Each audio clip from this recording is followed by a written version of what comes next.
اگر ہماری انفارمیشن آپ کو اچھی لگتی ہے تو ہماری انفارمیشن اپنے فرینڈز اور فیملیز کے ساتھ ضرور شیئر کریں، اور ہمارے چینل کے ساتھ جڑے رہنے کے لیے اسے سبسکرائب کریں اور پریس دا آئیکن بٹن، تاکہ آپ کو ہر آنے والی نئی اپڈیٹ بر وقت آسانی سے مل سکے۔ تم سب بچے بیٹھے ہو، والدین کو اپنی جنت بنا لو، ماں باپ کو اپنی جنت بنا لو، ان کی دعا لے لو۔ میرے نبی نے فرمایا کاش میری ماں زندہ ہوتی۔ ماں کا خاص طور پر منشن کیا، میری ماں کیوں کہ باپ کو تو دیکھا ہی نہیں، اور ماں کو دیکھا ہے 6 سال۔ میری ماں زندہ ہوتی اور میں عشاء کی نماز کے مصلی پہ کھڑا ہوتا، اور میرے گھر سے میری ماں کہتی محمد، تو میں ماں کے لیے نماز توڑ دیتا۔ میرا نبی کہہ رہا ہے۔ اور جب آپ حج پہ تشریف لے گئے اور ابوا کے میدان سے گزرے جہاں میرے نبی کی والدہ کا انتقال ہوا تھا، اس بات کو 57 سال گزر چکے ہیں۔ 6 برس کی عمر میں مدینہ سے نکلے 3 افراد، میرے نبی کی ماں، میرے نبی کے والد کی باندی ایمن، وہ بھی ماں ہیں، انہوں نے بھی دودھ پلایا تھا میرے نبی کو۔ 2 مائیں ہیں، ایک دودھ پلانے والی، ایک پیدا کرنے والی، اور ایک میرے نبی ہیں۔ جب ابوا کے پہاڑوں میں پہنچے تو اچانک ہارٹ اٹیک سے حضرت آمنہ 25 سال کی عمر میں انتقال فرما گئیں، اور میرے نبی نے اتنا اس کا غم لیا۔ 6 سال کا بچہ، میں سن 2000 میں وہاں گیا تھا، میرے آنسو نہیں رکنے کو آ رہے تھے کہ کہاں میرے نبی کی ماں کو اللہ نے اٹھایا، نہ کوئی آسرا، نہ کوئی سہارا، نہ کوئی رشتہ، نہ کوئی جھولی، نہ کوئی چھاؤں، ایسے تنہا یتیم کر دی۔ جب ان کو پتھروں میں دبا کے نیچے اترے، ایمن کو سے ہاتھ چھڑا کر بھاگے اور اوپر پہاڑی پہ چڑھ گئے۔ جب ایمن پیچھے گئیں تو ایمن نے کیا دیکھا کہ ابوا کے پہاڑ بھی رو رہے ہوں گے، اب ماں کی قبر کو چمٹ کے ایسے اوپر لیٹے ہوئے تھے، قبر کو پکڑا ہوا تھا، اوپر لیٹے ہوئے تھے۔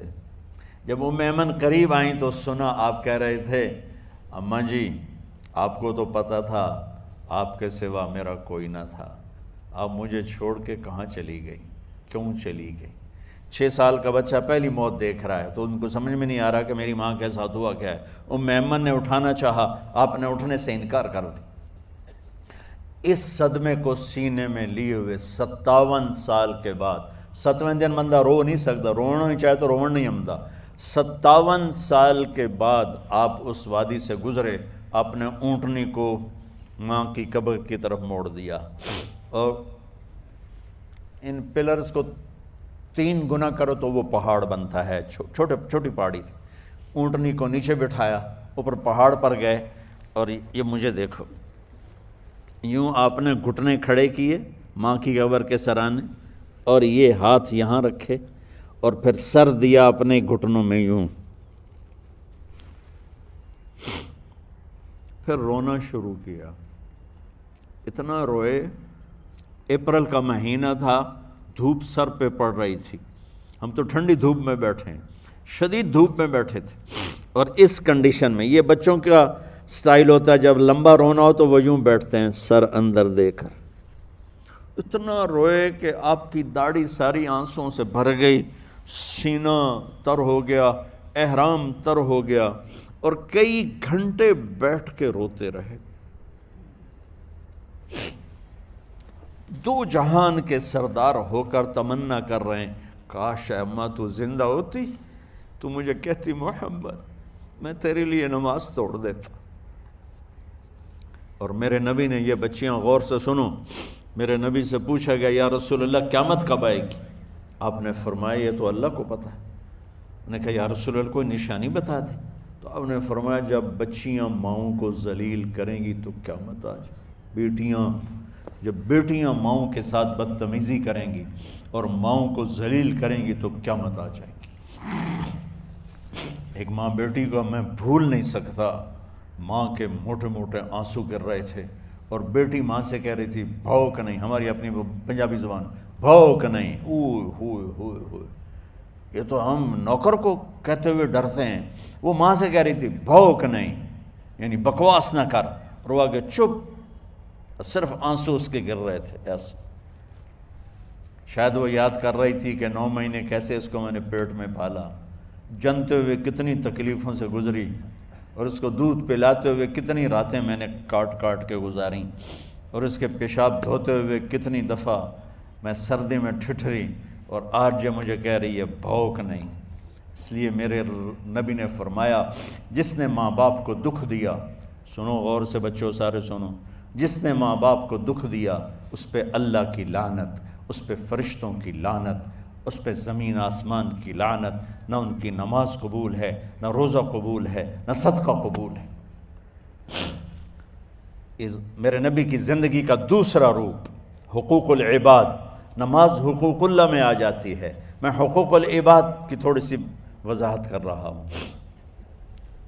ماں باپ زندہ ہیں تو دعا لے لو۔ والدین سے کہتا ہوں بچوں کو عزت دو، جہاں اولاد ماں باپ کے حقوق ہیں وہاں اولاد کے حقوق ہیں، اولاد کو عزت دو، اولاد کو عزت دو، اولاد کو عزت دو۔ بہت سی اولاد کی نافرمانی کا ذریعہ ماں باپ بن رہے ہیں، سختی کر کے، زبردستی کر کے، اور ٹھونس کر چیزیں نوکروں کی طرح سلوک کر کے۔ میرے نبی کے گھر میں جب بیٹی فاطمہ ملنے کے لیے آتی تھیں تو میرے نبی بیٹھے نہیں رہتے تھے، یا اب چیئر پہ بیٹھے ہوئے بی بی فاطمہ آ گئی، اب زمین پہ بیٹھے ہوئے ہیں بیٹی آ گئی، اب چارپائی پہ لیٹے ہوئے ہیں بیٹی آ گئی۔ میرے نبی کیا کرتے تھے؟ کھڑے ہو جاتے تھے، کھڑے ہو جاتے، ایک دم کھڑے ہو جاتے تھے، اور پھر کھڑے نہیں رہتے تھے، تیزی سے آگے بڑھتے تھے اور حضرت فاطمہ کا ہاتھ پکڑ لیتے تھے۔ یہ والدین غور سے سنو، حضرت فاطمہ کا ہاتھ پکڑ لیتے تھے اور ہاتھ پکڑ کے مجھے دیکھو یوں بوسہ لیتے تھے، بیٹی کا بوسہ لیتے تھے، پھر ہاتھ چھوڑتے نہیں تھے، ہاتھ پکڑے پکڑے لاتے لاتے لاتے ان کو چارپائی پر پہلے بٹھاتے تھے پھر خود بیٹھتے تھے۔ یہ باپ اور رسول ہو کر بیٹی کو یہ عزت دیتے تھے۔ پھر وہ جنت کی عورتوں کی سردار بنی، پھر وہ جنت کے سرداروں کی ماں بنی، پھر وہ اللہ کے شیر کی زوجہ بنی۔ تو والدین سے کہتا ہوں کہ اپنے بچوں کو عزت دو، عزت دو، عزت دو، عزت دو۔ پھر آپ سے زندگی کے بڑے فیصلے ہیں شادی۔ اب لوگ اکٹھے پڑھتے ہو لڑکے لڑکیاں، اپنی شادی کے فیصلے خود نہ کرو، اپنے ماں باپ کے حوالے کرو۔ اس میں شرافت بھی ہے، اس میں برکت بھی ہے، اس میں رحمت بھی ہے، اور اس میں والدین کی دعائیں بھی ہیں۔ کورٹ میرج کو ہوا نہ دو، boy friend girl friend culture ہمارا نہیں ہے۔ میرے نبی کے طریقے میں مرد اور عورت کا صرف نکاح سے تعلق ہے، اس کے علاوہ سب جہنم کی آگ ہے۔ اور والدین سے کہتا ہوں کہ اپنے بچوں سے پوچھ کے رشتے کرو، زبردستی مت کرو۔ میرا معاشرہ بہت سنگین قسم کے جرم کا شکار ہے، بچوں پہ مسلط کر دیتے ہیں، ایتھے ہی کرنی ہے، جٹاں چی کرنی ہے، بٹاں چی کرنی، پتہ نہیں آئے کتوں ہیں جٹ بٹ۔ چلو تم ناراض نہ ہو، راجپوتاں چی کرنی، میں راجپوت ہوں، میں اپنی قوم کو بھی رگڑ دیتا ہوں، راجپوتاں چی کرنی، اگاں کرنی ہی کوئی نہیں۔ یہ ظلم و ستم اولاد پہ مت کرو، اپنی بچی سے پوچھو، اگر بیٹی ہاں کرے تو پھر قدم اٹھاؤ، اگر بیٹی کہہ دے میں نہیں کرنا چاہتی تو وہ نافرمان نہیں ہے۔ اللہ کے واسطے میری سنو، صرف تم نہیں سن رہے، اس کیمرے سے لاکھوں کروڑوں لوگ سن رہے ہیں۔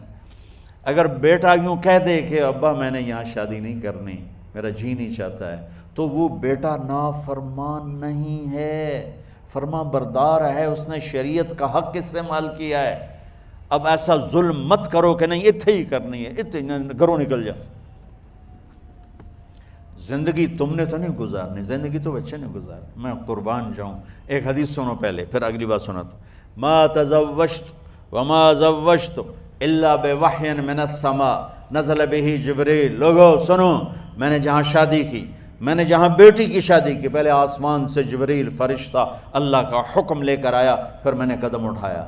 سمجھ گئے میری یہ بات؟ سمجھ گئے سارے؟ اب اگلی سنو۔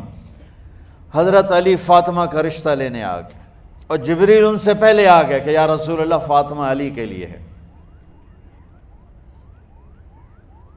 باپ محمد مصطفیٰ جیسا ہے، رشتہ مانگنے والا علی جیسا ہے، اور بیٹی فاطمہ جیسی ہے۔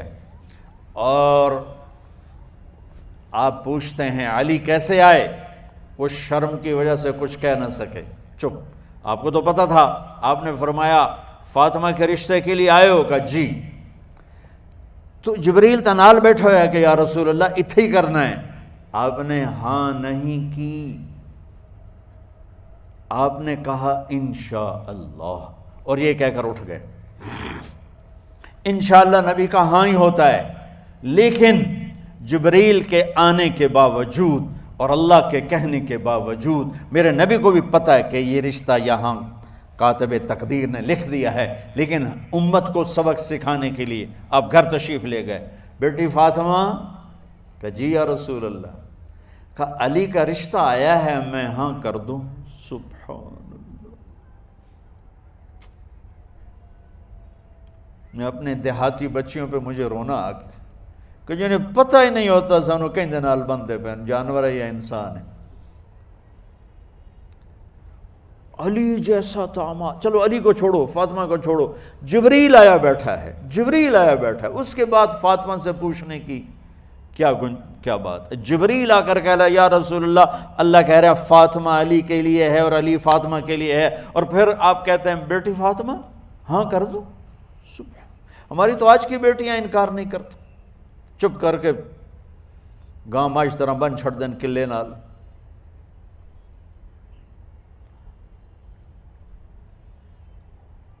کوئی ان کے اندر کے جذبات کو سننے والا کوئی نہیں ہوتا، اپنی انانیت پر یہ فیصلے کرتے ہیں، اور میرا نبی کہہ رہا بیٹی ہاں کر دو۔ سبحان اللہ۔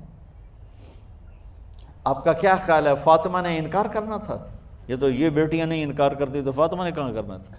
لیکن یہ سبق دینا تھا ان والدین کو جو نادانی میں نادانی کے فیصلے کر کے اولاد کو ہمیشہ ایک ٹھنڈی آگ میں دھکا دے دیتے ہیں۔